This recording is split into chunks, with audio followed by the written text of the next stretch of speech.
Remember when you were 15 and you read 1984 for the first time in English class? Or maybe it was Fahrenheit 451. I do. And those books left a real impression on me. I started seeing everything as censorship or government control or propaganda or dehumanization. I wrote Big Brother is watching and 2 plus 2 equals 5 on the backs of my notebooks, pretending like I just discovered some deep secret of the universe. I was insufferable. The short film Bartholomew's Song reminds me a lot of those books, but it also reminds me of how I used to view the world after reading them. But I'm getting ahead of myself. Let's talk about Bartholomew's Song. The film starts off by giving us a glimpse into a seemingly dystopian world, where a man labeled Bartholomew 467 is working in some kind of factory.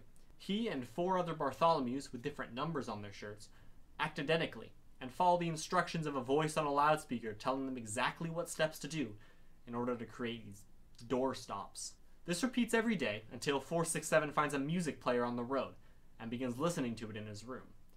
Eventually, he rebels against the system by going into the room where a woman is giving the orders over the loudspeaker and killing her before singing the song he learned from the music player over the intercom. The movie ends with him being dragged out of the room, a new woman coming in to give orders, and a new Bartholomew, number 468, replacing our main character in the factory line. The last shot is of another Bartholomew in line, staring up into space while the song plays in the background, implying that 467's singing did in fact reach someone. Now, the film has many things going for it, but a few that detract from its message. The mise-en-scène is beautifully haunting. Everything looks cold and sterile, but also worn and exhausted.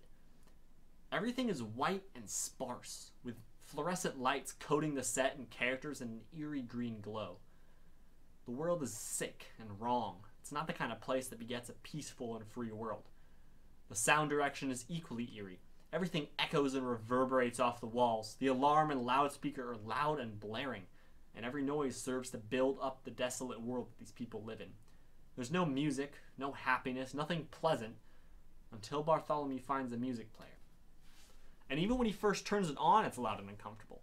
But the more we and Bartholomew listen to it, the more the music is mixed into the setting, becoming beautiful and a respite from the cold world outside.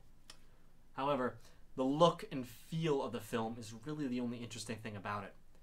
Everything else, the story, characters, message, it's basically just a direct copy of other stories like 1984 and Fahrenheit 451.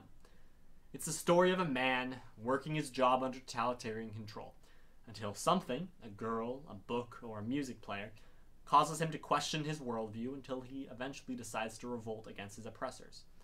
Of course, there are differences between all these stories, but I can't help but think that the writers of this film were merely trying to take the messages and themes of Orwell and Bradbury and use them to create their own cautionary tale of government control.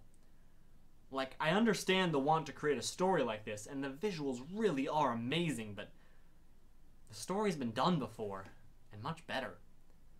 I guess my real issue is that Bartholomew's Song doesn't really say anything new. It's just another story of someone finding beauty in a totalitarian world and fighting the man to express themselves. But that's not to say I didn't like the film. I really enjoyed it.